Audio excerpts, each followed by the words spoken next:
Welcome back to the show where we run you through all the Dolphins news you need to know about. And later in the show, we go through fans' questions. And we might have a clip of the week. We might have a clip of the week this week. But before we get into anything, obviously give a round of applause for your Miami Dolphins for really going out there and getting the job done finally. And especially against Adam Gase at home. For the people who watched this game, who have stuck with this team through 1-7 so far, give yourself a round of applause because God knows you believe it, or believe it. You do believe it, but God knows you deserve it. Also, the Patriots lost, and we could get a good round of applause to that as well. No longer undefeated. They got smacked in Baltimore. God bless it. It was a dang good Sunday, man. It was a really, really good Sunday. Unfortunately, the Redskins couldn't get it done against the Bills, but who really expected that to happen? Let's get into the news you need to know about, ladies and gentlemen. You would think I would have unlocked this before I would have said that, and the transition would have been a heck of a lot smoother than it is right now. Alright, so your first news story is a very important one. This comes from Pro Football Rumors, and this is concerning Preston Williams' knee injury that he suffered in Sunday's game. Standout rookie, used to be undrafted free agent, Preston Williams suffered a knee injury, casting a damper on the Dolphins' first win of the season. Despite going undrafted, Williams has become a key player for Miami, starting all of their games thus far. The injury is, quote, a sprained knee, and the hope is it won't be more serious. This comes from that quote comes from Barry Jackson of the Miami Herald. We should know more later, obviously. Williams finished the game with 5 catches for 72 yards and 2 touchdowns in the W versus the New York Jets.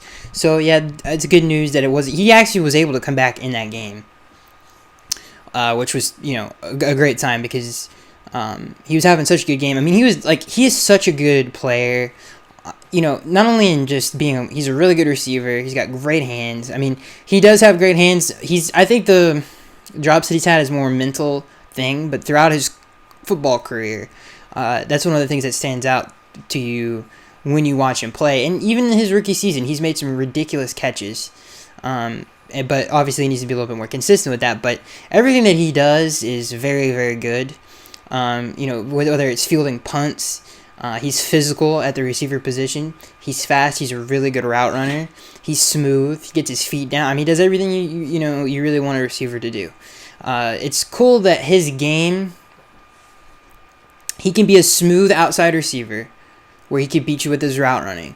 And he's also a very good physical receiver where he can get a 50-50 ball if he needs to. And he's got the hands to do it. So he's a really well-rounded receiver. He's a really good athlete. You see that on those punt returns. He actually has surprisingly good speed. He's just a really surprising player. He's going to be a great player. And it's just really nice to see that from this young team. So it's good that he's not, and we're not going to lose him for the rest of the season. I don't think we haven't talked about this, dude. We have not talked about this. It just seems like forever ago this happened. 2 things that we haven't really talked about that I'm sure everybody already knows, but the Rams traded Aqib Talib to the Miami Dolphins. This comes from Pro Football Rumors. Adam Schefter reports that the Rams are sending a 5th-round pick Excuse me, let me restart that. I'm so sorry. Schefter reports that Rams are sending a 5th-round pick to get the Dolphins to take on Talib. The Rams will get a future 7th-rounder back, per Albert Beer of SportsIllustrated.com. Essentially it is a salary dump. Currently, Talib is actually 33 years old, if you didn't know. He's currently rehabbing a rib injury, and he is still on injured reserve, so he's definitely not... he's not going to play for the Dolphins this season. Obviously, I think this is his last year, and on his contract, I believe. So he'll be a free agent. It's unfortunate because first of all, he fits the scheme. He's very smart. He's played in this scheme before. He would be a great fit for next year, but obviously that's not the direction this team is going in. But it would be nice for him to come back because that is a very big hole on this Dolphins defense is the second corner to Xavien Howard because Xavien is obviously really good and a very, very, very, very good player. And Aqib Talib would, it'd be great. And he would have to guard the number 1 receiver every week. he could just take the 2. So that could be one heck of a duo. But I don't expect that to happen. What do I think about the trade? Again, it would be nice if Talib stuck around for more than 1 year. But obviously that's not the direction the Dolphins are going. Talib wants to obviously compete for a Super Bowl. And who knows where the Dolphins will be next season depending on the offseason they have. So that's kind of up in the air. But in reality, this was just to basically buy a 5th-round pick. And it is what it is, dude. We need as many players as we can get and get into the building and develop. So it was a really good trade by the Dolphins because they did that. They added another pick to the pile, and that's just another potential starter that on this team. So I thought it was really, really, really good trade by the Dolphins. This next news story: Dolphins place Xavien Howard on IR. Howard is headed to injured reserve after suffering a knee injury on Monday. Ian Rappaport of NFL.com tweets, "The good news is it's not an ACL or MCL tear, but the Dolphins are choosing to exercise caution with their young star." So that's the last you're going to see of X was against Monday night against the Pittsburgh Steelers. This is, I don't think it matters because we're not trying to win,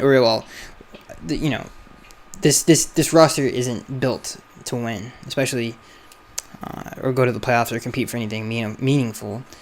So yeah, it doesn't really matter in the long scheme of things. Hopefully he comes back healthy.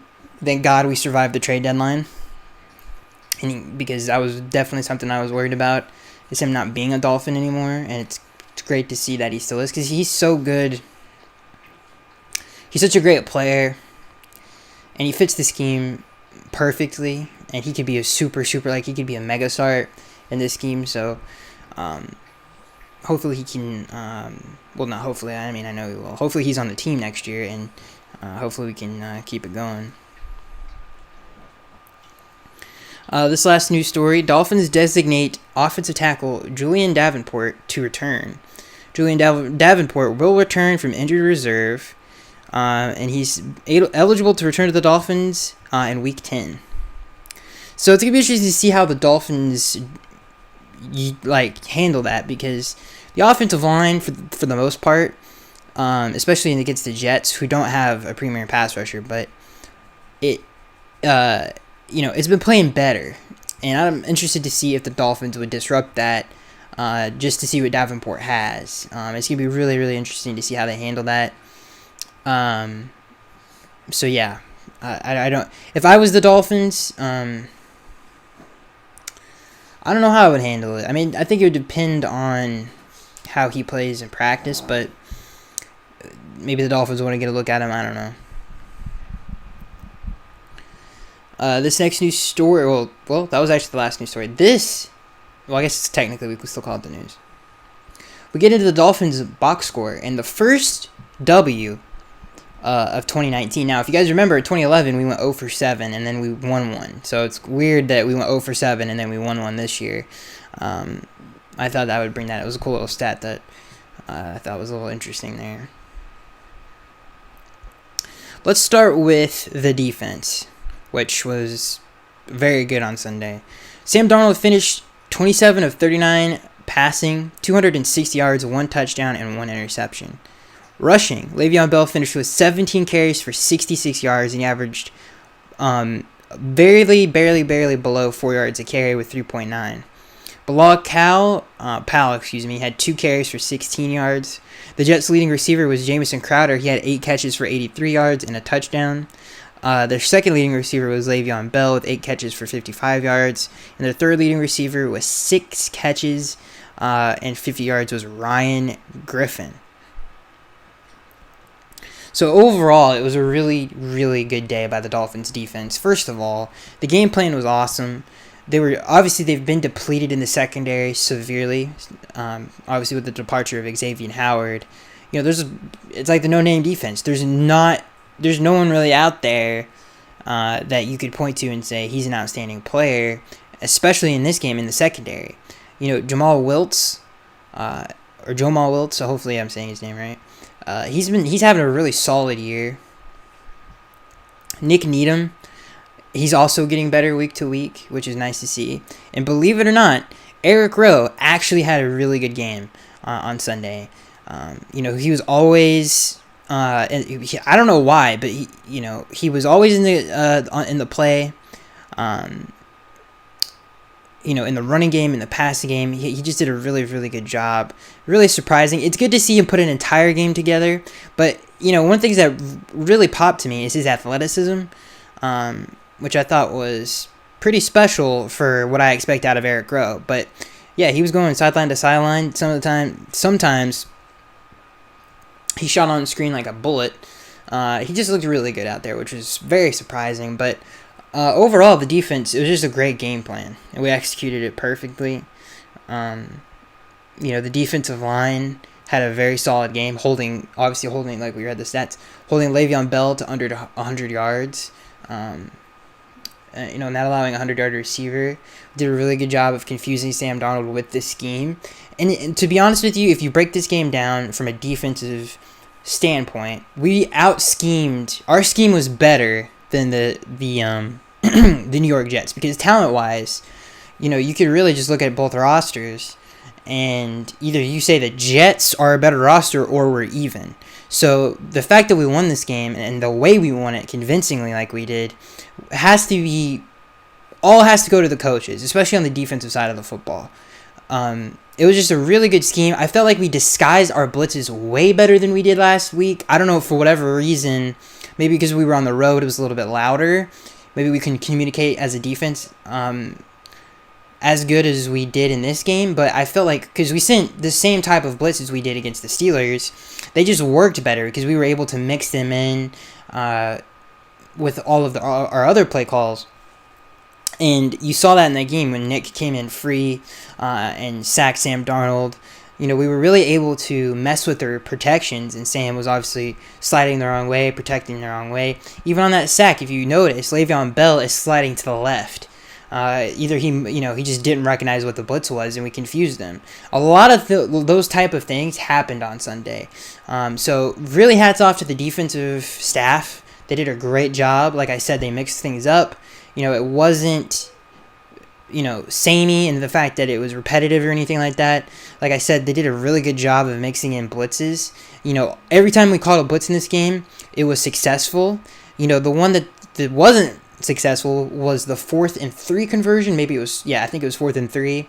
The first drive of the game where they hit, I think it was Demaryius Thomas in the flat. That was just a lack of communication in the secondary.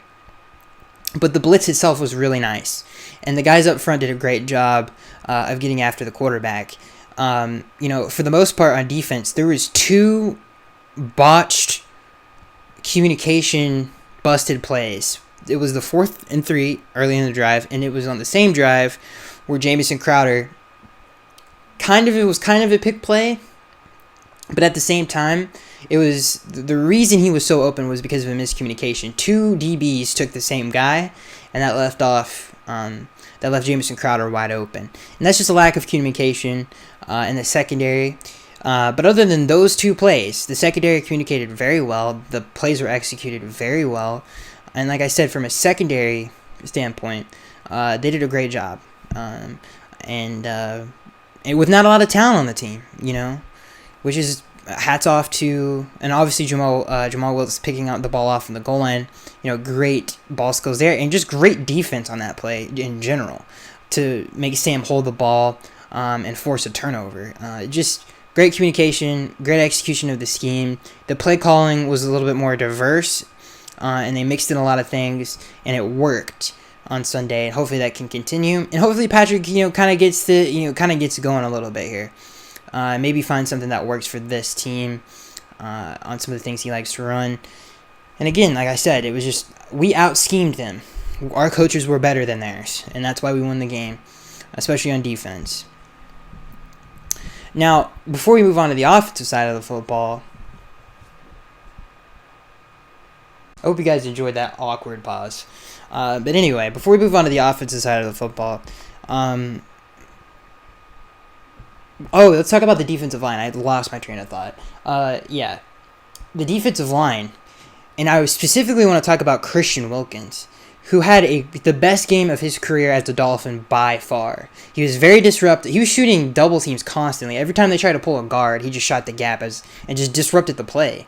At the defensive line position, or the defensive tackle position, it was like Mean Joe Green. You watch those old NFL Films videos of him, and they're like, oh, he was the best at just, getting in between a gap as the ball was being snapped. That's how quick he was. And Christian Wilkins did some of that on Sunday. He looked amazing.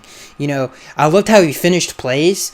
He was involved with my favorite play of the game when, I can't remember what the score was. We were winning, though. It was in the fourth quarter, and this was a bread drive for the Jets. This is basically, if they don't get anything here, the game is over. And they try to run with Le'Veon Bell. And Le'Veon Bell, he, despite the stats, he's had a good game himself, being able to find creases in the defense and falling forward for yards. And Christian Wilkins just shot it, blew the play up, and finished. And it was like a 5-yard loss, I think, and the entire defense rallied. It really was a snapshot of the entire game, of just effort and just great defense the entire game. They only let up one touchdown. Everything else was either field goals or that safety. That was really unfortunate, but yeah, Christian Wilkins was amazing on Sunday. He was disruptive in the running game and passing game. He actually made a difference. A big difference in this game, and he was all over the field, and God bless him, dude. He deserved a game like this. He's had 2 rough games back to back, and for him to come out and play like this was awesome. And obviously he had the sack on Sam Darnold, which was more of a protection mishap. I don't know what the heck the Jets are doing on there. They kind of let him free on that play, but the fact that he sacked Sam Darnold with one arm, he deserves credit for it alone, because obviously Sam is a very mobile guy. And he's made more athletic people miss in his NFL career. So it was just, for him to finish that play was a great play. He just had a really good game. He was very disruptive. And like I said, I think it makes all of us that much more happy that, he played the way he did. In terms of other people in the front seven, obviously Raekwon McMillan, he continues to have a very good season. Jerome Baker had a really good game. If it wasn't for the blown coverage assignment on that 4th down play, the blitz that Jerome Baker had, he did a great job. Le'Veon did throw a great block, but if there was a millisecond to a second longer, Sam Darnold would have been sacked. He blew Le'Veon Bell up and was just about to sack Sam Darnold, but obviously it was a blown coverage on that play, and they picked up the 4th down. But again, just the entire defense, I was very impressed by. Now, sometimes, especially in the secondary, some of the lack of talent kind of reared its ugly head on some of those plays. But other than that, it was a very good game, especially up front by the Miami Dolphins. And like I said, Christian Wilkins, he had a really good game. I didn't really give you the defensive stats. Nick Needham he led the team in tackles. He had 6, and he had a sack. Jamal Wiltz, he had an interception and 5 tackles, which is really good, especially since he plays slot corner. I feel, being able to tackle is a very, very big deal. Christian Wilkins finished 4th on the team with tackles, and he had a sack. Jerome Baker was 3rd with 5. He was tied with Jamal Wiltz for the day. So yeah, again, just a great day on defense. Sam Darnold, like I said, the scheme, we run the exact same scheme as the Patriots. If you watch the Patriots, then you watch us. It's the exact same thing. And people, the Lions, they bring up the Lions a lot. They're like, oh, they run the same defense. Our defense is more creative than theirs. It's more Patriot-like than the Lions' defense. We mix in a lot of different stuff, and I don't know if that's because Brian Flores brought that to the table, but even, last year, they were a little bit more aggressive. They mixed a little bit more different calls in there, and they're doing a lot of that this year too, but it's just a little bit more, it's just a little more variety there. But it's literally identical to what the Patriots do. What was I saying? Oh, I think I was saying something about how we were confusing Sam Darnold with some of the... I just love the way we use our front seven. It's very creative. You do see New England do that, and I guess Detroit does it sometimes, and some teams do it here and there. But the way we do it is very unique in the way that we're constantly switching gaps and stuff like that. It's just very creative, and it really shows the coaching staff trying everything and really trying to put their players in the right positions and trying to be creative. And that's a great thing, dude. Especially with the roster that they have. It's just great to see that. And again, just an amazing job by the defensive side of the football. Let's go to the offense, ladies and gentlemen, who had one heck of a day. Ryan Fitzpatrick finished 24 of 36 passing, 288 yards passing the football, and 3 touchdowns to 0 interceptions. Mark Walton led the team in rushing with 12 carries for 29 yards. He averaged 2 yards a carry. Kalen Balash had 7 carries for 19 yards and 2 yards a carry. Believe it or not, the player that led the team in receiving was Mike Gesicki with 6 grabs for 95 yards, and he averaged 15 yards a catch. A lot of those catches were on third down, by the way. He had a really good game. Preston Williams finished second on the team in receiving with 5 catches for 72 yards. And Devontae Parker finished third on the team in receiving with 4 catches for 57 yards and a touchdown. I forgot to say Preston Williams had also had 2 receiving touchdowns on the day. Just had an amazing game. All around really, really, really good game. So what I want to start with the offense is just, first of all, Ryan Fitzpatrick. We got to start there. He is a very good quarterback when he's on. There's no doubt about it that he is playing at a top. When he's on, he's at top 10 level. He was in running for the early season MVP last year. That kind of a level where it is, dang, it's I wish you could do this consistently. And obviously his offensive line was much better on Sunday. They were going against an inferior defensive line with the New York Jets. So he had a little bit of that going for him. But overall, he just played every 50-50 ball on the money. He knew where he was going. He read the coverage extremely fast, very smart. Got the ball out on third down, made plays on third down. Accurate on every pass that was open, every single one of them. He just had a really good game. He was confident. He was decisive. Even in the red zone, he was amazing.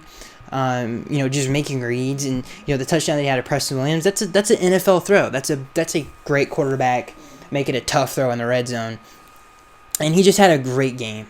He just gets the ball out really quick. He gets you out of bad plays. He knows when to throw the football away. He is a very good quarterback when he's on, and he's not making stupid, boneheaded turnovers. He had a really good, very, very, very, very, very good game on Sunday, underratedly good, and lately he's been playing very well. The thing that I appreciate the most about him is his intelligence and when he senses pressure and he knows when to get rid of the ball and he knows exactly where to throw the ball away. That's a very underrated skill. And that's something I was talking about with Josh Rosen.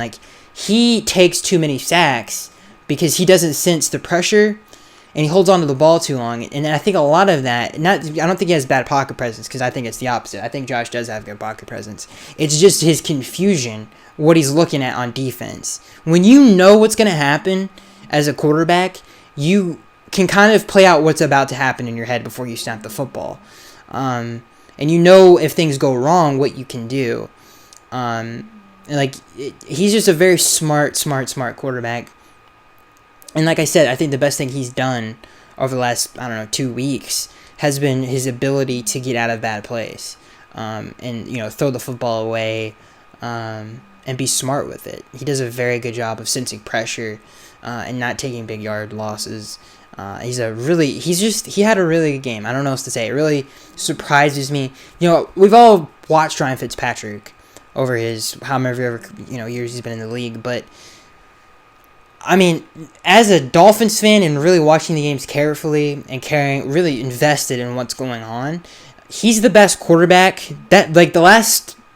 Some of the games that he's had this year, those are the best performances that I've seen by a quarterback here in a very long time. They're up there. If you had to make a top 10 performances that a quarterback has made over the last 10 years, he's in it. He's in there. He's up there. He's done and I don't want to exaggerate or anything, but it's very impressive the way he plays the game. And again, if he can just stay like that consistently, he would be one of the better quarterbacks in the league. But unfortunately, Fitzmagic runs out at some point. And he just, I don't know what it is about him, but maybe he's getting better. I don't know. So that happens, by the way. And he showed it on Sunday. He played really well. I just wanted to bring that up. Really good job by Ryan Fitzpatrick, obviously with the 3 touchdowns and 0 picks. We got to talk about Mike Gesicki. Just having, again, a renaissance of a year, really. And he needed this bad because, if he didn't show anything this year, he wouldn't be on the team next year. And he's playing lights out, especially on third down. And we're really starting to get him, because of that, we're starting to get him more involved in the passing game. And we're benefiting from it. And that's great, dude. We needed that from him. It's great to see him play like that. I think it makes us feel all, much better that he's playing at the level that he had 95 yards, and a lot of those big catches that he had were on third down and big downs, where we had to get a first down. And obviously he caught the go route on the right sideline. He ran some really nice routes. He was very dependable. He got us out of a 1st and 20, backed up, I think, on our own goal line at the point. It was 1st and 18, right? He ran a beautiful route over the middle and came down with the football. He is not, people, I feel aren't giving him the credit he deserves, because some of the plays that he's made over the last few weeks are special. Not average, not, okay, he's a starting NFL tight end. They are special catches that he has made over the last few games. And hats off to him, because if I had to think about where it started, I think it was against Buffalo on the road, where he's just started to get in a rhythm, and he started to get more involved in the pass game. And since then, he's just done a good job when you watch him play. So, again, Mike Gesicki, phenomenal. Preston Williams continues to have a very good season, especially for an undrafted rookie. He obviously had the 2 touchdowns on the day, and he was very disruptive the entire game. And not to leave out Devontae Parker, who also had a very good game. They couldn't guard us. I remember, my brother was watching the game with me, and I looked over to him. I said, "They're not we won the game." And this was in the second quarter. I was they just can't guard our receivers, and they couldn't. They kept trying to guard them one-on-one, and our receivers just kept whooping them. And Ryan Fitzpatrick, got the ball out and gave them chances, and they made the most of it. And that's what it came down to. Our guys were better than theirs. And they just couldn't guard us, man. It was a great feeling watching that kind of football. And we should have had more points if it wasn't for stupid penalties. We should have had way more points. Missed field goals and dumb penalties. This would have been much more of a blowout. Let's just put it that way. But again, they couldn't guard our receivers. A great job. And if you go back and watch the game, and I've seen just some plays over and over again, because obviously it was our first dub, dude. I couldn't get enough of it. A lot of the passes that were successful mainly, there was 2 or 3 guys open on the play. They just could not guard us. Our offense, Greg Williams, who gets one of the better defensive coordinators in the league. Well, we had just as much talent. Our offense is talented in the receiving group, but this is not something that it's not. If you're one of the best play callers or whatever, we just made him look silly, I thought. We did a great job of, he's famous for his blitzes and his creative. We did a great, anytime he sent heat, we did a great job of just being able to pick it up and getting positive yards on some of those plays. Again, our coaching staff beat the heck out of their coaching staff. They were just way better on Sunday. It's not a doubt in my mind. Our offensive game plan was significantly better than theirs. Our defensive game plan was light years better than theirs. And hats off to the coaches. They deserve the game ball for this game. Ryan Fitzpatrick deserves half of it. The receivers deserve another half because they all played very well. And obviously Mike Gesicki. But what a game. God bless them, dude. Finally got a dub, and it feels great. And there was a lot of positives to take away from this game. The offensive line obviously playing better. And sometimes it was all right, back to earth, so, back to reality. But for the most part, it was really good on Sunday. Especially in the running game, I felt like we did a good job of, when we had to get some yards, we kept ourselves in good down and distances on a consistent basis, and that was nice. It was just a good game, man. We put together a very good team victory. Special teams was kind of lacking a little bit. That was probably the worst unit of the day. Giving up some of those big returns and whatever, but we'll put a bow on this box score. The Dolphins win 26-15. It should have been a lot more points scored. This game was not close. We were the better team on Sunday, and it was clear from when our offense got out there. And obviously, we had the first drive wasn't great because of a missed block, but you could tell that they couldn't guard us immediately. You can always tell when we can't guard when you can't guard someone when you're watching a game, and that was one of those situations, and it felt really, really, really good. All right, ladies and gentlemen, I think we have a clip of the week. Again, hats off, and last thing I want to say. Hats off to the coaching staff. Great performance. And if I had to give the game ball, I would split it in half. I'd give one to Ryan Fitzpatrick, and then I'd give the rest to the coaching staff, because it was just amazing on Sunday. And it was good to see. It was like, because we played a lot of coaches that were here previously, and to beat them up like that was awesome. Like, it was like, yeah, guess what, guys? We've upgraded. And that's a good feeling.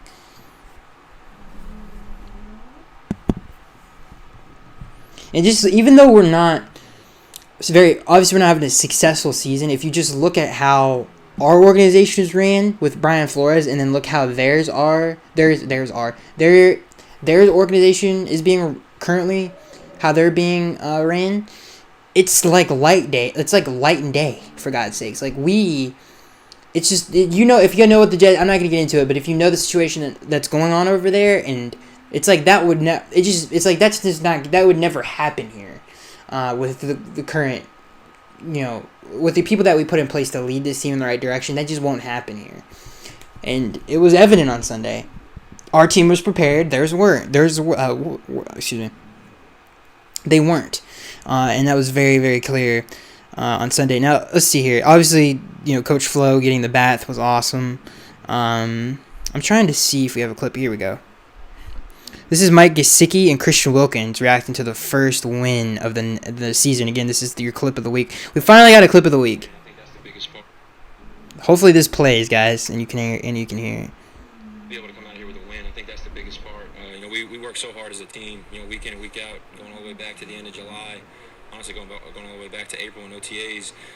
So I think we've been building for this opportunity, and we put it all together today. We played a full, complete game, and in all three phases, and we were able to come out with a win. So it feels great. I know what we can do, and the talent and just the ability of the guys we have in this locker room and on this team, and we have a coaching staff who works tirelessly, trying to get us right and trying to prepare each week, put together the best game plan. So it's just good that we were able to put it all together and finally get a win. And they nailed it, dude. I mean, this coaching staff, you can tell they work hard, and it showed up on Sunday. And hopefully you guys could hear that. But again, that was them, describing what it feels like to get their first win of the year, and we haven't won since week 14 of last year, so it feels great. God, that was a long time ago, dude. We're close to late November. The Miracle in Miami happened. I actually have the shirt where it says like the date and the score and stuff like that. I looked down to see if I was wearing it. I'm not. I'm wearing Don't Doubt Us shirt. It has like the state of Florida. It's a Dolphin shirt, but it's not that shirt. Anyway, what is it? What am I even talking? Oh, we just got done about the clip of the week. I'm like, what am I even talking about right now? But yeah, let's get into the fan Q&A where we answer fans' questions. How long have we been going? 30 minutes. We're on a great pace, great energy, guys. You know what I mean? I feel great. This first question from the fan Q&A comes from Josh Hart. He says, "Believe Devontae Parker can become the receiver we drafted him to be." Yeah, he's playing very well. I think Preston, if going forward, the hierarchy of, or whatever you really want to call it, of the receiver core, I think Preston will be the 1, and DP will be the 2. And I feel like that combination of those two can bode very well for the Dolphins. These, again, if you think about 2 years past, they really only had one true outside receiver, and that was Devontae Parker. Everyone else, whether it's Jarvis Landry, Danny Amendola, I'm trying to think of who else coming. We had Greg Jennings at one point. Jarvis, obviously. Oh, God. Who else do we have that year, his rookie year? We had Greg Jennings. Obviously, we had Jarvis. Man, I'm drawing a huge blank. I already said Danny Amendola. Point is we haven't really had a true outside receiver, especially a good one. And I feel like it gives, especially for a defense, these are two big guys that are athletic, that have great hands, and can out-jump your receiver. if you leave him one-on-one. And especially in the red zone, it's an issue. Especially with Mike Gesicki on the field, too. Like, all three of those guys are really good red zone threats. So, I think it presents a problem for your defense if DP sticks around. But I feel like the consistency, because he's been consistent. He has, 4 touchdowns in 5 games? I think this would be his 5th touchdown in 5 or 6 games, or whatever it is. So he's also consistent. I feel like it's not just him as an individual, but it's the people surrounding him will make him better.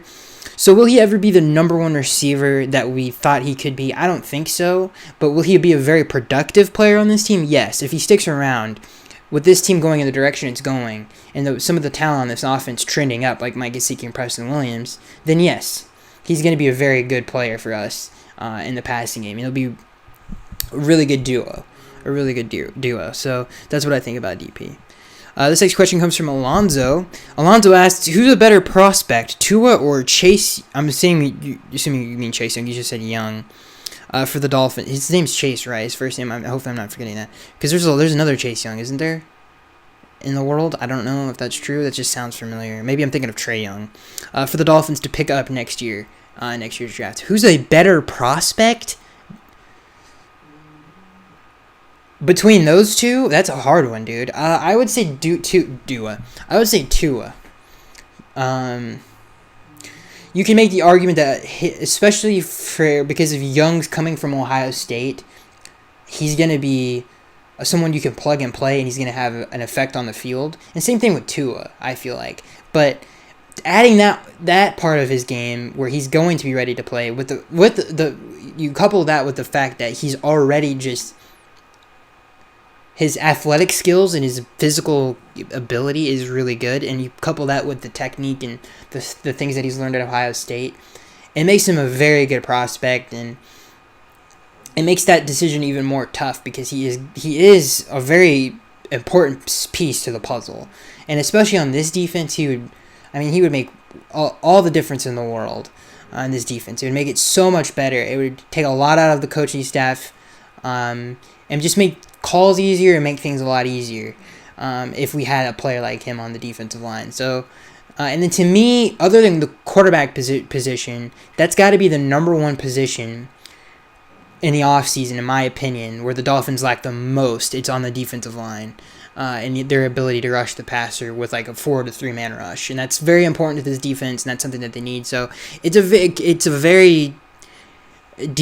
very complicated question to answer because I could see both arguments to this. Like, if you take Chase Young, I feel like you believe in Joe Burrow if you do that. If you don't take Chase Young, I feel like you just believe in Tua. It has nothing against Chase Young, but the thing that's common in those two decisions is we all agree that he's a great player, Chase Young. Some of us will be like, oh, Tua is the guy. And some of you guys, and I've seen that in the fan Q&A, don't believe in him. In terms of maybe if it's his durability or whatever it might be. So it's really personal preference and what you think of the prospects. And in my opinion, Tua Tagovailoa is going to be a franchise quarterback, so I would take Tua just because the quarterback obviously there's obviously more value there than a defensive lineman, and that's just, that's just how it be, boy. You know what I mean? This next question comes from David. David! Try to sound like I was far away, but anyway, he asks, we're at the halfway point this season, and we've seen improvement from Mike Gesicki and Preston Williams and Devontae Parker, and it was nice to see Wilkins with a productive day-to-day. Who has benefited the most from this coaching staff? The most from this coaching staff?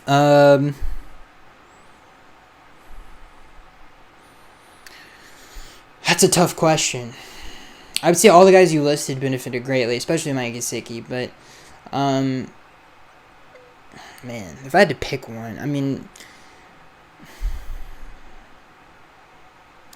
I think you have to pick someone who's been here before. So I think it would probably be I would probably say Mike Gesicki in recent weeks, just because of how good he's playing.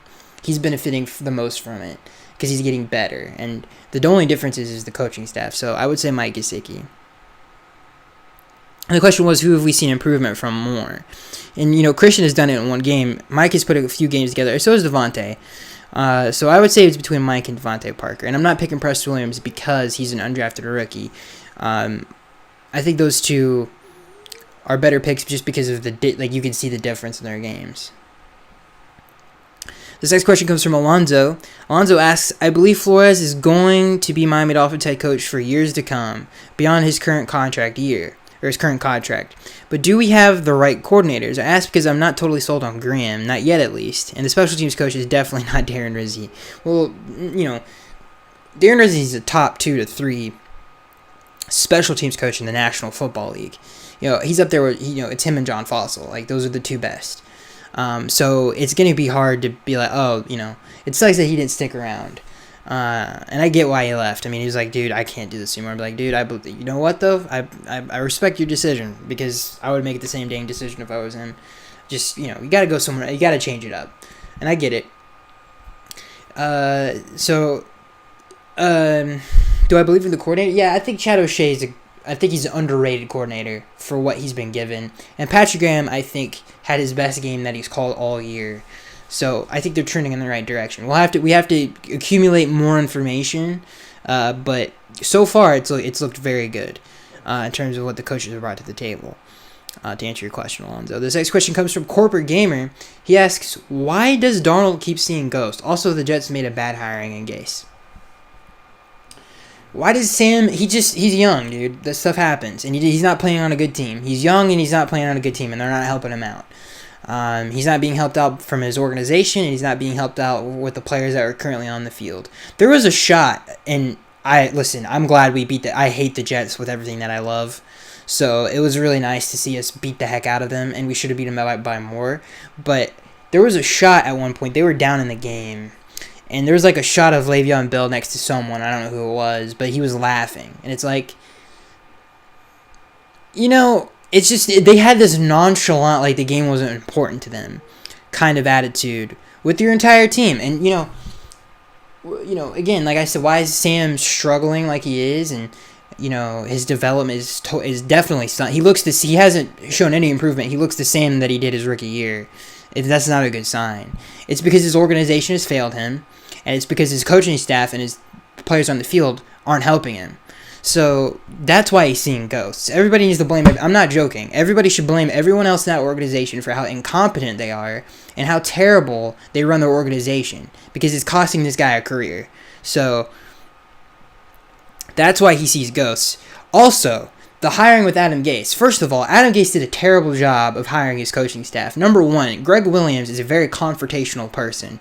And it's very clear to me, and some of the reports that we've heard from New York, that we don't know who runs that team. Not only that, but players publicly shame their coaches, and I'm talking about Jamal Adams, and there's no repercussions for it. That place is like the Wild West, dude. There's nothing. I guarantee. I wouldn't be surprised if we don't even watch film. I'd be like, I believe it the way you guys show up on Sunday. Like, it's a very poorly ran organization. It's just as bad as the Redskins is right now. There's no leadership there. There's no direction. There's no professionalism there. It's chaos. It's absolute chaos in the Jets organization right now. And it's very, very obvious. And, like I said, Adam Gase, Omar Kelly brings up a great point that he's a great teacher, Adam Gase, and he's a great football mind, but he's not a good leader, and he's not, he can't be the face or a head coach for that reason. He's a better coordinator than he is a head coach because he's not a great leader. He doesn't deal with confrontation very well, and he doesn't know how to, lead a team. Is what it comes down to, and that's in an organization for that matter, because that's what you do as a head coach. You lead the team and the organization, and he's done a very poor job of that. This next news story sorry guys, I'm all over the place. This next question comes from David. He asks, is Ryan Fitzpatrick the best quarterback we've had since Chad Pennington? Some of the things he does, movement in the pocket, throws against the blitz, making the right reads, are at a high level. I can't remember seeing a quarterback in a Dolphins uniform do some of these things for a long time. I completely agree with you. I absolutely completely agree with you. I haven't seen it either. Even throughout the Tannehill era, it hasn't been like this. Ryan, I mean, he really did have a great performance. And he does the little things so well. Like I said, it's very nuanced. You can't, it's like I said, he just knows when to get rid of the football. He does a great job of making plays when he needs to. You know, the only boneheaded decision he made, and it's not really his fault, he was just trying to make a play on third down, is taking the sack. Even though we still should have hit that field goal. But, you know, maybe you don't want to take a sack there. But other than that, it's just his command of the game and the flow of the game is the most impressive thing about him. And I would completely agree with you. Who asked this question? Excuse me. Sorry about that. David. Yeah, I completely agree with you. Like, he's up there, man. He really is up there with, you know, if I had to make a top 5 performances, some of the things that come to mind, I think not Ryan Fitzpatrick, but Tannehill, his second year in the league against the Patriots at home, that was a really good performance. I can't name them all, but, you know, Chad Pennington, had a lot of really good performances. Hit the year we went to the playoffs. 2016 Tannehill's game against the Steelers was really good.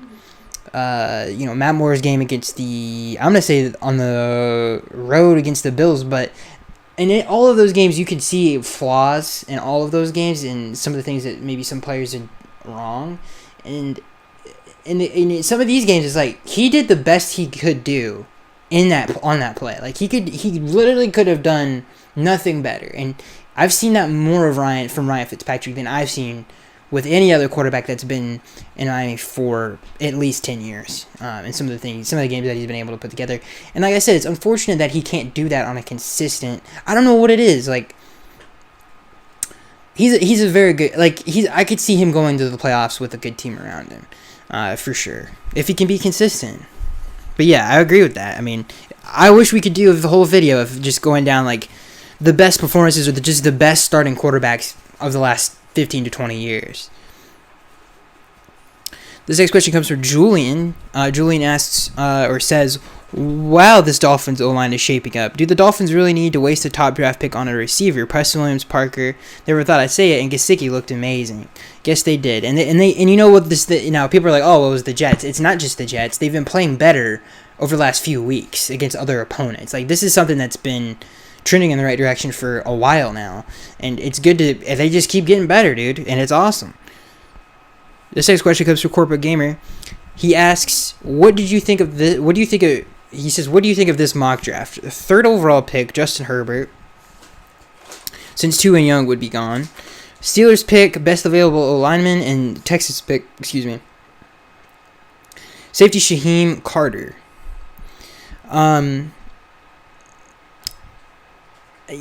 I guess if those situations, if that's how the cookie crumbled, then, I don't like Justin Herbert more than, Joe Burrow, I feel like, is playing better.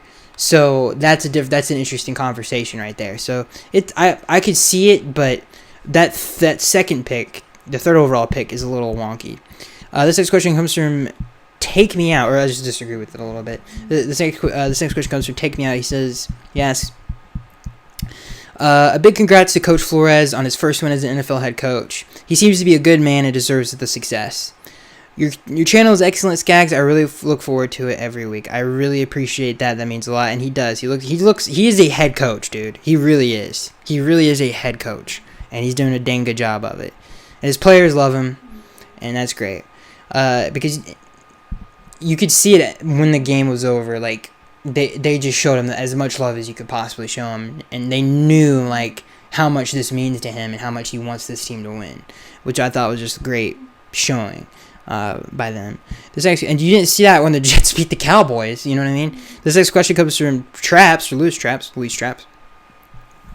He says, "What's up, Skaggs? Finally got our first win. Happy it was against Gase. Do you think we're doing a professional tanking job, or the Redskins and Bengals are going to beat us for the 1st overall pick in the draft? Hypothetical.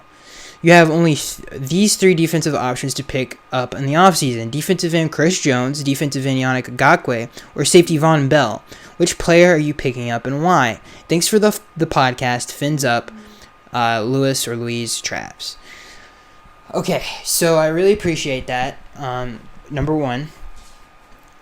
Number two, Who would I pick between Chris Jones, Yannick Ngakoue, or Von Bell? I'm going to have to go with Yannick Ngakoue. He's a great pass rusher. He's a good defense. He's just an all-around good defensive lineman. He's not as big as I probably want him to be in this scheme. I think he's a little bit small for it. Chris Jones would be good for this scheme as well.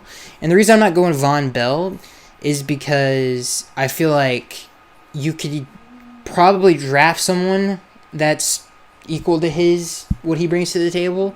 So I'm going to go with Yannick Ngakoue because of his ability to rush the passer.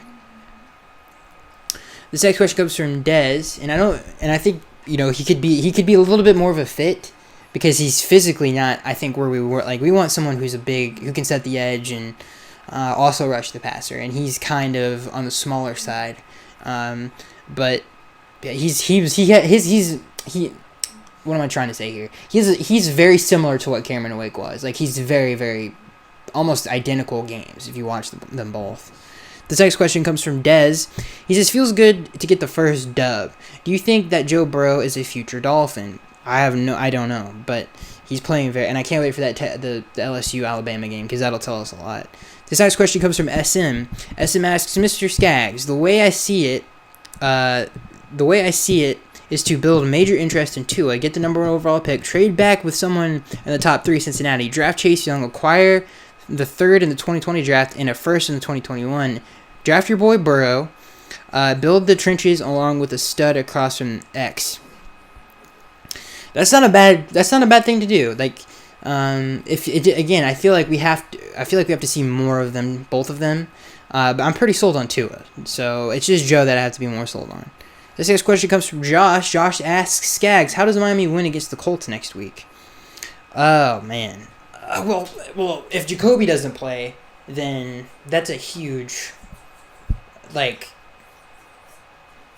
that's huge. I think the way that they could win, the way that they some of the things they have to do in the game, is just stuff the running game. If they do that, then we'll have a really good chance of winning. Plus, Coach Flo knows Jacoby, so it'll be interesting to see what we do against him. This next question comes from Corporate Gamer. He says, I watched Justin Herbert destroy USC. I think he could be a very good fit for the Dolphins since he has a great arm, great against the blitz, and he has solid mobility. They're all three. I think Tua is a franchise quarterback. The other two is a little bit more unclear, but they're like you could watch them play and say, I see why they could be a franchise quarterback. So it really is just a toss-up. This next question comes from Corporate Gamer. He says, who do you think played best for us on defense? Probably, who had the best day? Probably Christian Wilkins.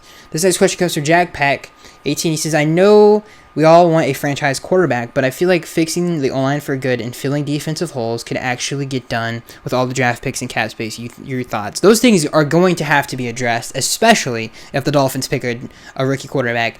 But the Dolphins haven't had a franchise quarterback since Dan Marino left in 1999. So they need to find him. Let's just put it that way. That's priority number 1. And if he's available, then that's what the Dolphins should do and need to do. This next question comes from Corporate Gamer. Yes, do you think the Raiders are legit after beating New England? Yeah, they're a pretty good team. This next question comes from Jack Pack. He says, I like Walton, but not as a feature back. Who's the one person you would draft at running back and one person you would sign in free agency? I don't know the free agent running backs, but the guy what was his name? Jonathan Taylor from Wisconsin. He fits the scheme to a T. I like him a lot. This next question comes from Jeremy Stacy. He says, how do you feel about our first win? Amazing. This next question comes from David. He says, which of these years' offensive linemen will start next year? Jesse Davis, and there's a chance Shaq Calhoun sneaks in there. This next question comes from Alonzo. He says, can the Dolphins beat a Brissett-less Colts team this week? Yes, if they stop the run. This next question comes from Take Me Out. He says, nice to get a win and still control our destiny towards the number 1 overall pick, which leads me into my question. Whether or not we secure the number 1 pick or not, I think if we land either Tua or Herbert with our top pick, I would be fine with that. My preference would be Tua, but they are both supremely talented, with each guy excelling in different areas. I think a good coaching staff wins consistently with either guy. How do you feel about landing Tua, either one of the two? Tua or Herbert, I'm down. I would be over the moon if we got Tua, though. Like, I would be over the moon. I would be very, very excited. This next question comes from Adom. He says, do you think we keep Ryan Fitzpatrick next year? Yes. Yes, I do. I think he's going to return next year. This next question comes from Joseph. He says, we got our win now. Do we still keep Fitzpatrick and try to win all the games we can, or do we give Rosen another shot? That's depending on how you see it, man. That's all I got to say. Do you want to tank? Is that what you want to do? Because, again, like I've said in the past, I cannot do that as a fan. There's no way I can wake up and be like, well, I just want to lose. It's like, no, I can't do that. That's not who I am. And again, like, it's just not, and I'm sure, like, the majority of fans are that way. Like, it's just not, that's not how I'm wired. What was even the question? I'm such an idiot. Yeah, so that, I would start Ryan Fitzpatrick for the rest of the year. The locker room is in love with him. The man literally hugged all of the sweaty O-linemen after he is a leader on that team, and if the Dolphins are smart, they keep him around next year, because he first of all, with a roster around him, he's an above average quarterback when he's on. Like, he's way above average when he's on. So not only can he still play, but he's a great presence in the locker room. You know, Omar Kelly came out and said, he's like, listen, this is the best presence we've had in this locker room since Chad Pennington. And that's big. That's a very big deal. And I feel like the Dolphins would be smart to keep him around, because he's a good man, he's a good quarterback, and he's a great leader. So I hope they keep him around. This next question comes from Julian. He says, would it make sense to draft a quarterback later in the draft if Rosen can learn from Fitzpatrick? Wouldn't it be more beneficial to have better weapons in Rosen to use if the time would come? Worst case, Rosen has competition, and we get to use our picks for O-lineman, D-lineman, safety, cornerback, and running back if Balaj doesn't pan it. Balaj looks better today on that note. Julian, yeah, I mean, if it works, but listen, I think you have to go for it. Like, again, this franchise needs it more than anything, and that's the most important thing, especially with this coaching staff. That's the most important thing. And whoever we get, I believe they're gonna get, especially if Ryan Fitzpatrick stays. Whoever the Dolphins get, it's going to work. Whether it's Herbert, Burrow, and I'm not joking around. The more I think about the structure and the people that are here, and the people that could help, that are going to help develop him, all of them are good at it, and whoever gets drafted is gonna be able to learn from a lot of really good people, and hopefully the roster around said player is going to be better through free agency before we even get to the draft, because obviously we have a lot of cap space, and we don't even have to go out and spend a ton of money. It could just be some solid starters that we could pick up, and maybe some sleepers. So it's all about adding talent this offseason, and I think we're going to do a good job of that. But again, I think the Dolphins are going to do, regardless of what happens, a good job of developing whoever they get at the quarterback position. That is going to be it, guys. My throat, for some reason, is killing me now. And I, again, appreciate all the kind words. Finally got the first dub of the year, and we're feeling good.